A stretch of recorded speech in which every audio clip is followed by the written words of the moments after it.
Ito, tagatang report mula sa labas himpilan ko sa naman na lalaki sa Paniki, Tarlac, arestado sa pagbebenta ng illegal na baril.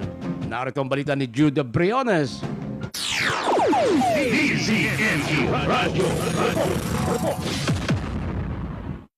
Arestado ng mga operatiba ng Intelligence Unit ng Paniki Municipal Police Station ng isang lalaking 39 anyos, may asawa, sa pagbibinta ng illegal na baril.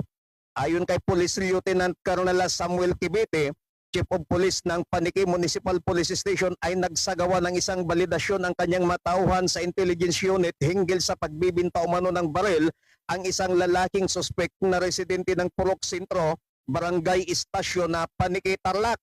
At nang magkaroon ng balidasyon at mabirikan na nagbibintangan ng baril ang lalaking 39 anyos na suspect, ay agad nagsagawa ng isang buy-bust operation ng mga operatiba ng Intelligence Unit ng Paniki Municipal Police Station na siyang ikinaresto nito at hindi na binanggit ang pagkakakilanlan nito para mapanatili ang kanyang pagiging inosente hanggang mapatunayan ang kasalanan nito sa korte.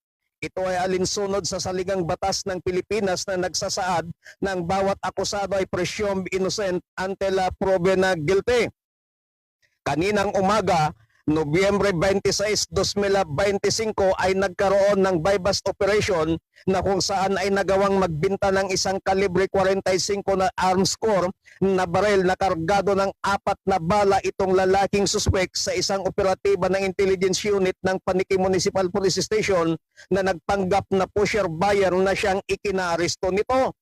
Nakumpiska mula sa suspect ang 10,000 piso na ginamit bilang budol money para sa pagbinta ng baril, iba't ibang klase ng bala ng baril katulad ng kalibre 45, kalibre 9mm, kalibre 380 at ang Honda Click 125 na motor na ginamit nito. Sa isinagawang verifikasyon ng mga otoridad ay walang naipakitang mga legal na dokumento itong lalaking suspect sa baril na ibininta nito, kung kaya't agad itong inaresto at binasahan ng kanyang mga karapatan saka dinala sa naturang himpilan ng pulis. Aminado naman ang lalaking suspect sa kanyang ginawang pagbibinta ng illegal na baril. Gano binta mo ng ganyan? 10,000 po. Ha? 10,000? Binta mo? Saan ka kumuha ng baril? Hindi po ako talaga nagbebenta, sir. Pinapabenta lang.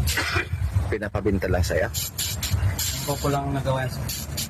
Yung 10,000 kung hindi sa'yo, magkano sa'yo doon? Depende na lang po sa mayari. Kung magkano ibibigay niya sa'yo? Kasong paglabag sa Republic Act 10591 o mas kilala sa tawag na komprehensibong batas para sa pagkontrol at pag-regulate ng mga baril at bala ang isasampang kaso laban sa naturang suspect. Mula dito sa bayan ng Paniki, Tarlac, Jude Briones nagulat para sa Target On Air sa DZME 1530 ang Radyo TV.